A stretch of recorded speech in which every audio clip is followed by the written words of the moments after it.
নমস্কাৰ, মই ডক্টৰ মমতা শৰ্মা আৰু মেনপজ সিৰিজৰ আনিতি খণ্ডলৈ সকলোকে সম্ভাষণ জনাইছো।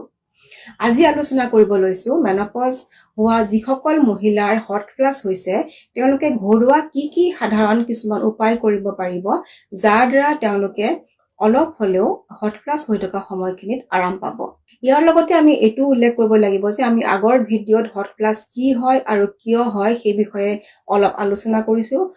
আৰু হট ফ্লাছ হৈছে এনে এটা গৰম অনুভূতি যিটো বুকু ডিঙি আৰু মুখ মণ্ডললৈকে বিয়পি পৰে আৰু লগতে কিছুমান মহিলাৰ ইয়াৰ লগতে ঘামি যায় আৰু পালপিটেশন বা বুকু ধপধপনি হ'ব পাৰে। গতিকে এইখিনিতে হট ফ্লাছৰ গ্ৰেডিং সিস্টেমটো জনাটো ভাল। সেইটো হৈছে মাইল্ড, মডাৰেট আৰু সিভিয়াৰ। মাইল্ড হৈছে যেতিয়া মহিলাগৰাকী অকল হট ফ্লাছ হৈছে, তেওঁৰ ঘামি যোৱা নাই বা তেওঁৰ বুকু ধপধপনিও হোৱা নাই, তেতিয়া আমি মাইল্ড বুলি ক'ম।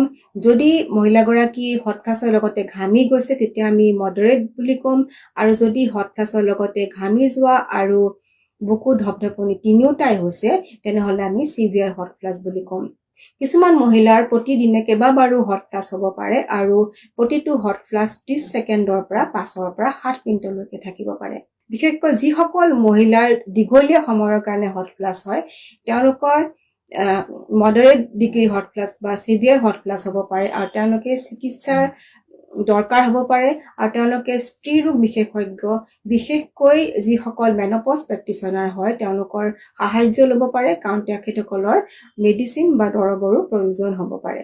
এতিয়া আহোঁ প্ৰধান বিষয়টোলৈ। যিসকল মহিলা ঘৰত আছে আৰু ঘৰুৱা তেওঁলোকে কি সাধাৰণ কিছুমান উপচাৰ কৰিব পাৰিব যাৰ দ্বাৰা হট ফ্লাছৰ পৰা তেওঁলোকে মুক্তি নাপালেও অলপ হলেও কমাব পাৰিব।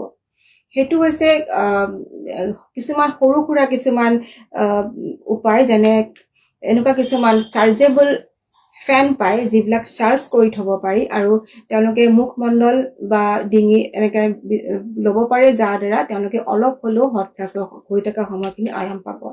কাৰণ হট ফ্লাছ কেতিয়া হয়? হট ফ্লাছ যেতিয়া টেম্পাৰেচাৰ তাৰতম্য হয়, এটা জেগাৰ পৰা আন এটা জেগালৈ যাওঁতে যদি টেম্পাৰেচাৰ তাৰতম্য হয় বা তাপমাত্ৰা তাৰতম্য হয় তেতিয়া আমাৰ মগজুৰ হাইপথেলামাছ নামৰ অংশটোৱে এইটো সিগনেল দিয়ে আমাৰ ছালৰ কিছুমান শিৰা উপশিৰা বিলাকলে বহলি যাবৰ কাৰণে, যাৰ দ্বাৰা হট ফ্লাছ হয়। গতিকে যেতিয়া এচিড থকা মহিলা গৰাকী বা ফেনৰ তলত থকা মহিলা গৰাকী যেতিয়া আন এটা ৰুমলৈ বা বাহিৰলৈ গৈছে য'ত ফেনৰ বতাহ বা এচিৰ ঠাণ্ডা বতাহটো নাই, তেতিয়া তেওঁলোকে বিচনী বা এনেকুৱা কিছুমান চাৰ্জেবল ফেন ল'ব পাৰে বা তেওঁলোকে ফ্ৰিজত কিছুমান বস্তু ৰাখিব পাৰে। সেইটো হৈছে এনেকুৱা কিছুমান কোল্ড পেক, মেডিচিনৰ লগত দৰৱৰ লগতো আহে, সেইবিলাক ফ্ৰিজত থৈ দিব পাৰে আৰু ঠাণ্ডা কোল্ড পেক বিলাক মুখ আৰু ডিঙিত লগাব পাৰে। আৰু কিছুমান এনেকুৱা সৰু স্প্ৰে বটলছ যিবিলাক ফ্ৰিজত পানী ভৰাই যদি থৈ দিয়ে আৰু মুখমণ্ডলত ঠাণ্ডা পানী যদি স্প্ৰে কৰে তেতিয়াও তেওঁলোকে আৰাম পাব। আৰু হট ফ্লাছ হৈ থকা সময়খিনি ঠাণ্ডা পানী অলপকে খালেও অলপ আৰাম লাগে। লগতে এইটো কথাও ক'ব লাগিব যে নিজকে হাইড্ৰেটেড ৰখাটো খুব দৰকাৰ, অৰ্থাৎ পানী ভালকে খোৱাটো দৰকাৰ। কেতিয়াও যিকোনো কাৰণতে মহিলাগৰাকীয়ে নিজকে ডিহাইড্ৰেটেড বা পানী কমকে খোৱাটো কৰিব নালাগে আৰু ইয়াৰ দ্বাৰাও কেতিয়াবা হট ফ্লাছ বেছি হ'ব পাৰে। যিসকল মহিলাৰ ওজন বেছি তেওঁলোকে ওজন কম হোৱাটো বাঞ্ছনীয়, কাৰণ অবেচিটি বা শকত হোৱাটো এটা হট ফ্লাছৰ কাৰণ হয়।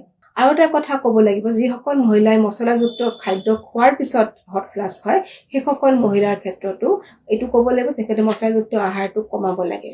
যিসকল মহিলা স্মোকিং আৰু এলকহল সেৱন কৰে সেইবিলাক বৰ্জন কৰাটো বাঞ্ছনীয়, কাৰণ এইবিলাকৰ কাৰণে আন স্বাস্থ্যজনিত সমস্যা হ'ব পাৰে।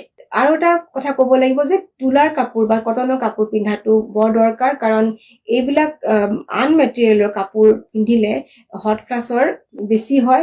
গতিকে সদায় কটনৰ কাপোৰ পিন্ধাটো দৰকাৰ আৰু আনকি বিছনা চাদৰ আৰু পিলো কভাৰো যাতে কটনৰ হয় সেইটোৰ প্ৰতি লক্ষ্য ৰাখিব লাগে।